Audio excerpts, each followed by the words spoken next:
any unfinished business from the preceding meeting? Yes, Councilor Liang. Thank you, Madam President. Thank you, Madam President. I'd like to reintroduce Council Order 2017-31, which was introduced at a prior council meeting was objected to. So I'd like to bring it forward at this council meeting to open it for discussion.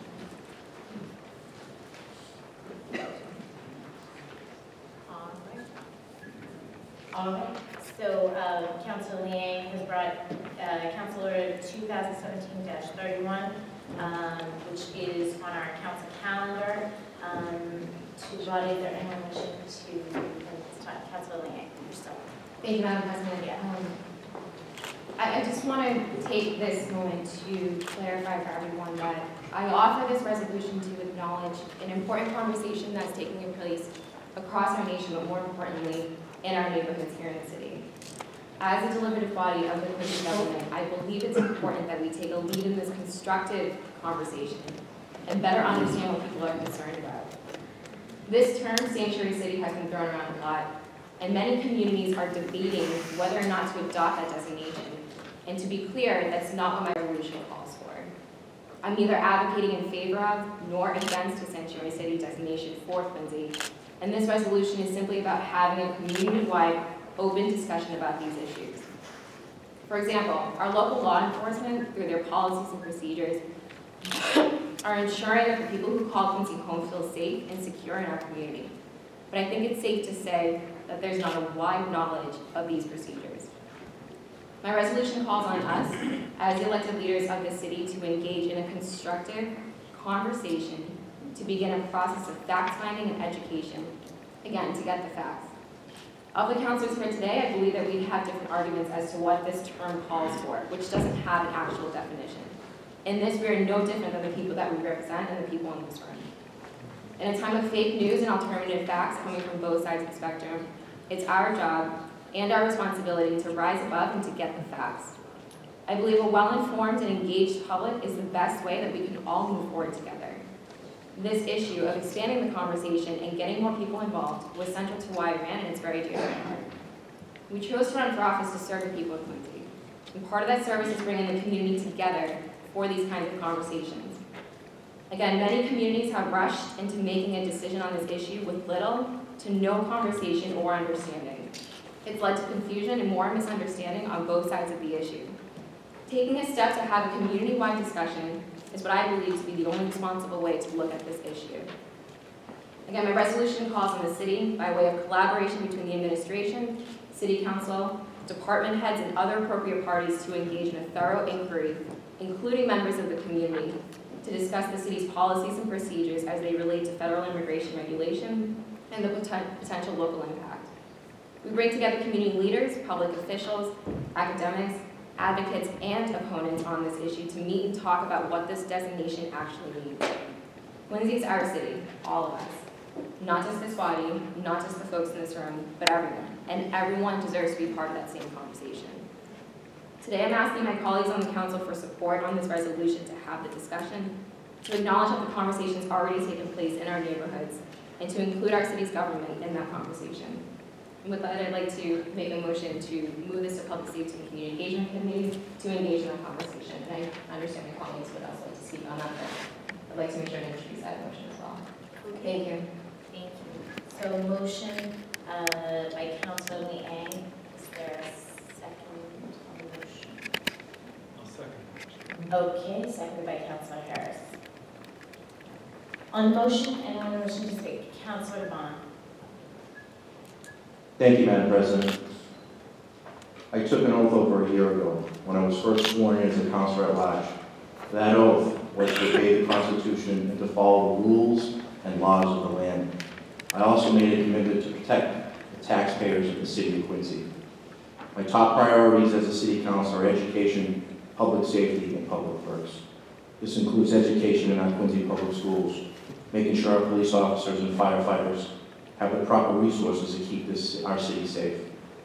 Making sure our Public Works Department have the proper funding for new roads, sidewalks, and infrastructure improvements, while mitigating the traffic and parking concerns. We as a city depend on federal funding to help our taxpayers. The biggest area we rely on federal funding is in our Quincy public schools. We rely on $7.8 million of direct federal funding. Of that 7.8, 5.6 million of it is through 14 grants, which include the Title I funding for Snug Harbor, Clifford Marshall, Lincoln Hancock, and Parker Elementary Schools. Another important federal grant is the special education funding, which rely on our children with learning disabilities like autism and reading disabilities, including dyslexia. And the other $2.2 million we rely on is a national school lunch program for our kids. Being a former school committee member, I've been through the budget process. I will tell you every year, we wish we had more funding for other programs. We've come a long way with the budget cuts some 8 to 12 years ago. We've been pioneers of building new schools like Quincy High School in 2010, Central Middle School in 2013, and we were just underway with the construction of the new Sterling Middle School. We have a statement of interest also with the MSBA for a new Swanham Elementary School in the years to come. I would not want to flirt with the possibility of not being able to build a new elementary school in Swanham. On the city side, we have taken advantage of $20 million of federal transportation funding over the last 8 years, an average of $2.5 million a year for the Adams Hancock Green right outside here, Hannon Parkway, and MBTA station improvements. We've hired firefighters using federal money, as well as receiving Homeland Security equipment. Overall, the City of Quincy receives roughly $10.3 million a year of federal funding. $7.8 million is allocated for the Quincy Public Schools and $2.5 on the average on the city side. We're going to go into a little math here. For every $1 million, the taxpayer has to pay $25 on that million. $10.3 million times $25 is $257. So if we lost all our federal funding, every taxpayer would have to pay an extra $257 yearly on top of what the yearly increase is. Ultimately, with everything that I've discussed tonight, my obligation is to the taxpayers of the City of Quincy, as well as the children, the families, the seniors, and the veterans. Thank you, Madam President.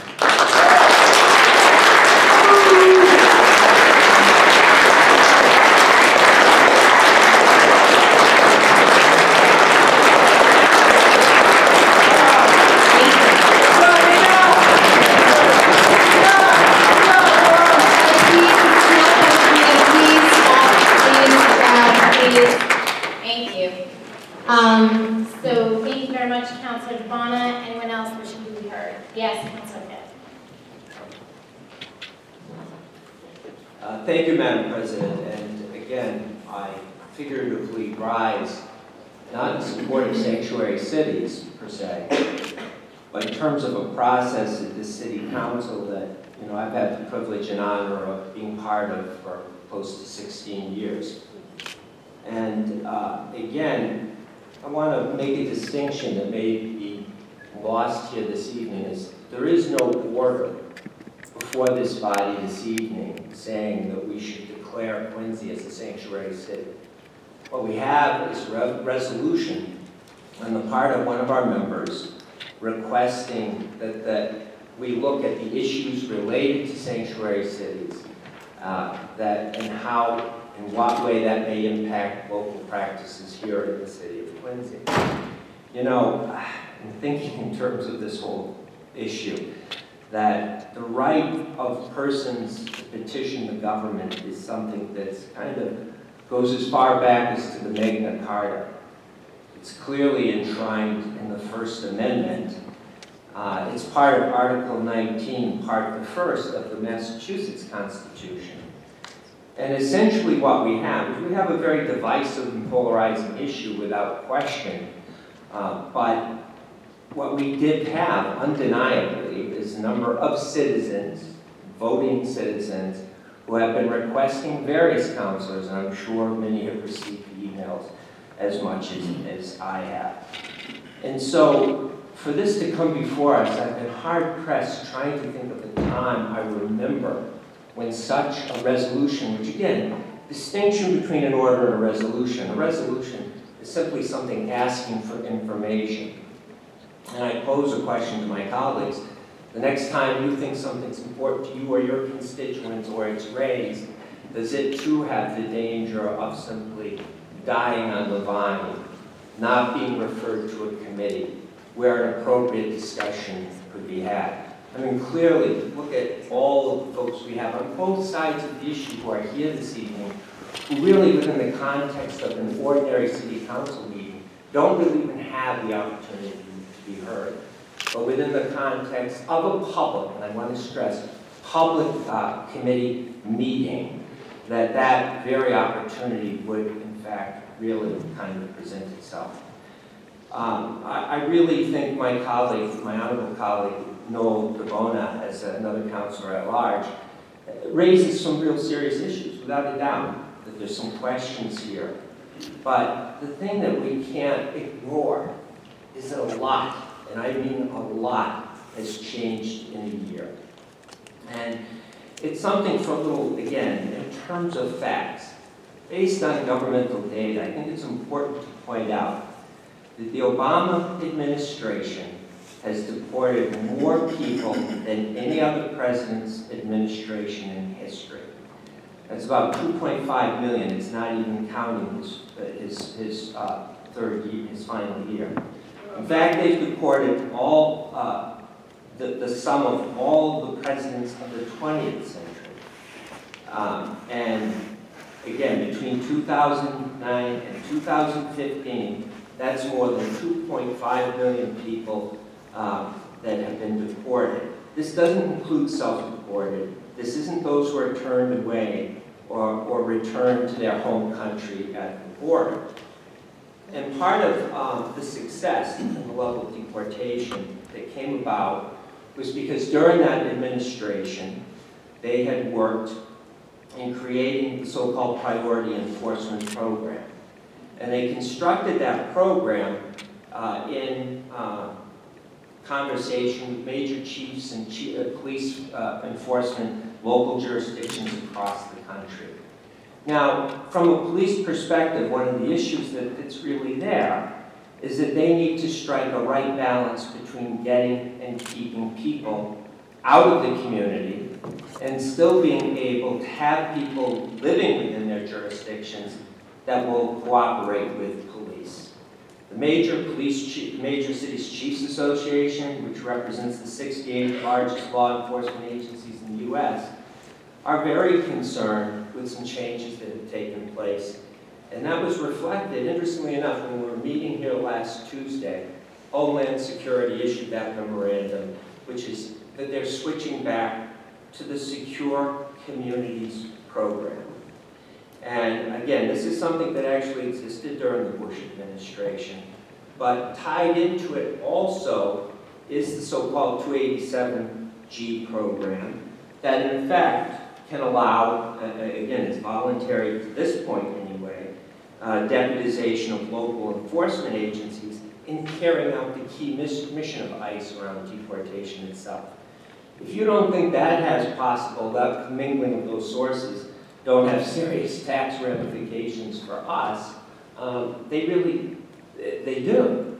And so again, whether I'm for sanctuary cities, which I personally am not, or whether you're opposed to it, the issues that are being raised are happening at a critical time, even as there's state legislation that's out talking about trying to make Massachusetts into a sanctuary state.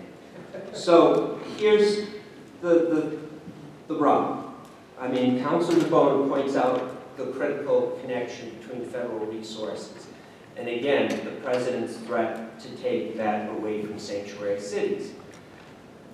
The Major Cities Chiefs Association has really opposes that, but what they've come out, they've asked an interesting question that we may have to ask. I've heard it referenced a couple of times that our current police practices actually represent the practices of a so-called sanctuary city. The question that the major police chiefs are asking, will you take away federal funding solely based on the declaration of being a declared sanctuary city? Or are you going to take away those resources based on what those practices locally might be? So I guess I'm raising the complexity of these things to come up to say the resolution in and of itself may well be a timely one. Not one that I would have brought, quite honestly, but now that it's brought forward, Councilor Liang is my colleague, and I have a responsibility, as far as I'm concerned, when it comes to a resolution like this, to support that. This body, in the time that I have served on it, hasn't run away from issues just because they're polarizing or just because they're difficult. We have often entered into that discussion, and quite honestly, through that conflict and through that discussion, often wisdom could prevail, and sane and smart types of policies emerge. And I won't go into to share with you all of the different things that I think have happened, but some of those particularly in the area of policing. So it's timely. I think it's important. We can't bury our heads in the sand in terms of what's happening in Washington. And so I would support Councilor Liang's request and encourage my colleagues to do the same so that we might have this discussion in greater depth.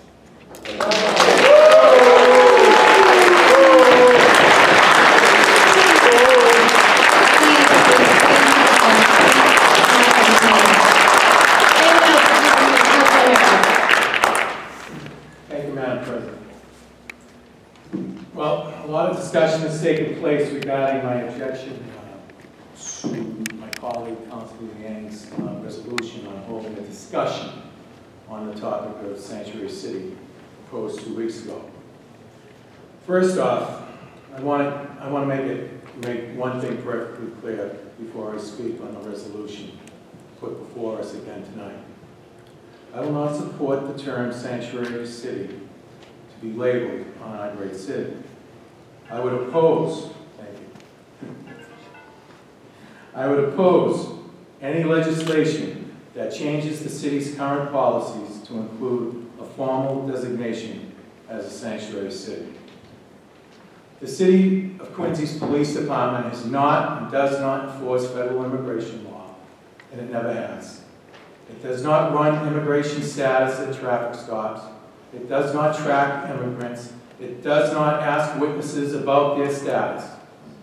However, if someone is arrested for a crime, is booked, and fingerprinted, that information is relayed to the federal government, which will report back any outstanding warrants, or in some cases, a deportation order from Immigration and Customs Enforcement.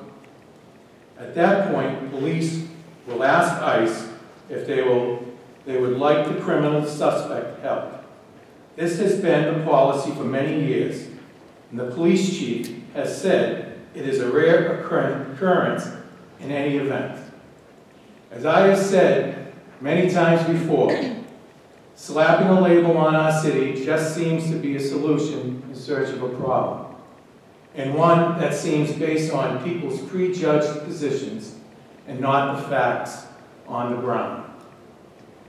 My position tonight, and has been since almost the beginning of this process, is to try to come to a peaceful resolution. On Thursday afternoon, I told the Patriot Ledger that I was opposed to Councilor Liang's resolution. I was going to vote against it. But you know, something happened on Thursday evening. Thursday evening, I held a Ward 6 community meeting, which was attended by about 50 people. One of the topics discussed was sanctuary city, and simply what does it mean? My colleague, Councilor Liang, attended and answered some tough questions that were thrown at her. And I was pretty impressed with that. And I was happy that she came to assist me. During this exercise, I realized that people in my ward want to know more information on this subject. Many seniors who attended this meeting were confused and nervous about this very controversial and volatile subject, which has been in our headlines and on the nightly news that they watch and see each day. These folks were reaching out for answers.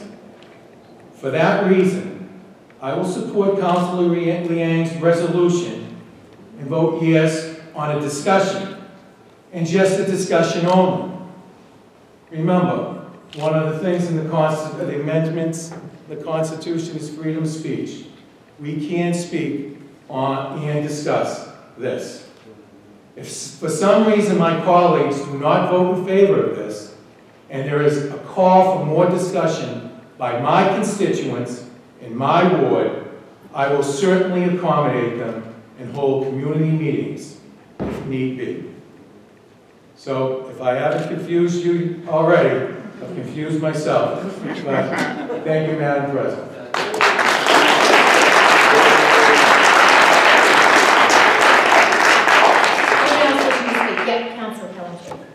I'll be brief. I don't want Bill Harris to yell at me. I think we need to take some perspective on this. You know, I've really been disappointed with a lot of the comments that have been made by folks. I've had a lot of great conversations with people on both sides of the issue. But some of the comments have been just extremely nasty. And I guess I'm talking to the folks who are here because you're probably the folks who care most about the issue. Some of the comments have been really nasty. They've been really personal, really nasty.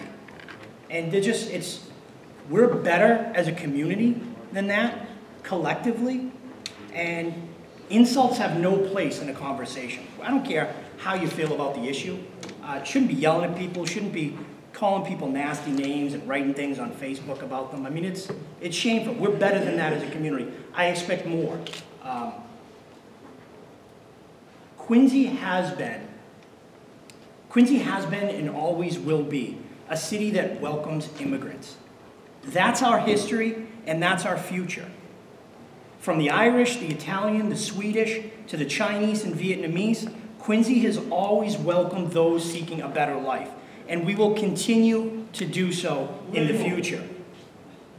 This is an important subject, and I get a lot of people very worked up about it, and they want to talk more about it. I'm okay with that. I'm not afraid of having a conversation. I welcome that conversation, and I think it makes sense that we have this as a discussion with residents. But I think that would be best done in a setting that allows councilors and residents to speak freely, ask questions of each other. This body doesn't do that. When something's before this body, as you saw tonight, there's not that same kind of discussion that can take place. Council rules aren't conducive to such a conversation. I'm willing, I've offered to Councilor Liang, I've offered to any other councilor, I'll co-host such a conversation. I'm willing to have this conversation. I think it's an important one that people care about with any councilor who wants to get together and host such a meeting. And I look forward to that public discussion. But this council isn't where conversations start. This body is where conversations conclude with action, with policy, with things that change the laws of our city. We either create new laws because there's a gap somewhere or something's not being done, or we change existing laws because they no longer reflect the way we feel about particular issues. This resolution offers no change in policy. It offers nothing other than let's have a conversation, let's discuss what a term means, a very highly charged, politically charged term. And for that reason, because I find both the resolution in its form and in its intent to be confusing, that's why I'm going to vote no. But I look forward to having a discussion. I'm ready to host that discussion and to participate with all of you and anyone else that wants to be a part of it. But in terms of this resolution, I don't think this is where the conversation should happen. I think this is where the conversation should end. So if we have a community meeting and there's some sort of issue that's brought up that we need to change current policy, then it comes here. And then we deliberate and we legislate and we change regulations to reflect the will of the community that we represent, and we put in place new policies or change existing policies. But But this isn't the place where we just have conversations and discussions. That's better held in a community meeting, and that's why I'll be voting no. But again, I look forward to having this conversation with anybody that wants to have it in the future. Thank you.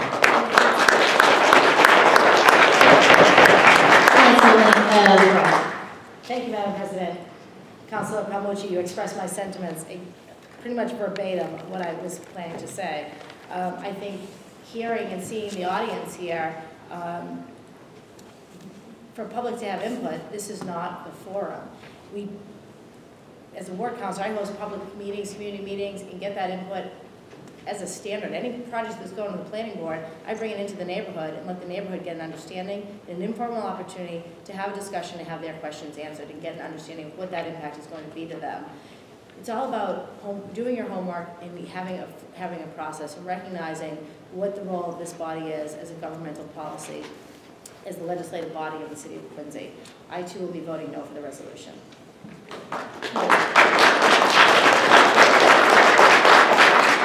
Anyone else wishing to be heard?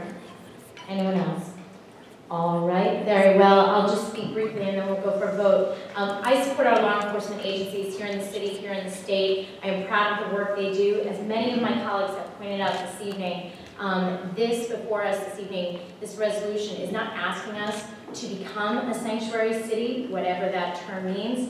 I don't think this forum is the proper one, as many of my colleagues have expressed, to debate, and make no mistake about this. This is not a discussion. This isn't a study. It's a debate between two sides who are very hunkered down in their beliefs. And so I don't believe this is the forum for that. We have rules, we have procedures here. This is a deliberative body that puts forth legislation, not for folks to talk about what they think. It would be 9 people up here discussing their thoughts, not listening to the public. And again, a lot of these issues are important. I'm not afraid of this discussion, nor is anyone up here, any one of my colleagues. Again, I do not support this resolution. I will be voting no. But again, I do not believe that this is the proper forum for this discussion. So with that, I would ask the clerk to take the roll.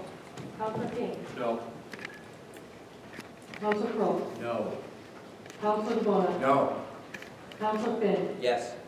Councilor Harris. Yes. Councilor LaForest. No. Councilor Liang. Yes. Councilor Palmucci. Nope.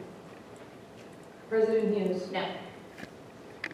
3 in favor and 6 in no. There's nothing else. Okay. Thank you, Madam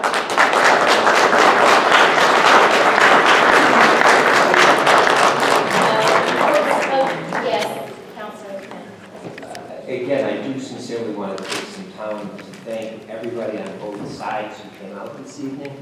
And what I'd really like to do is invite you all back in May when it's budget time.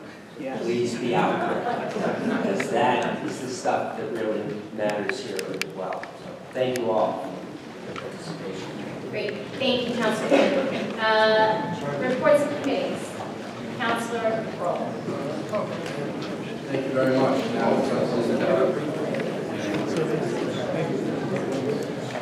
Brief recess.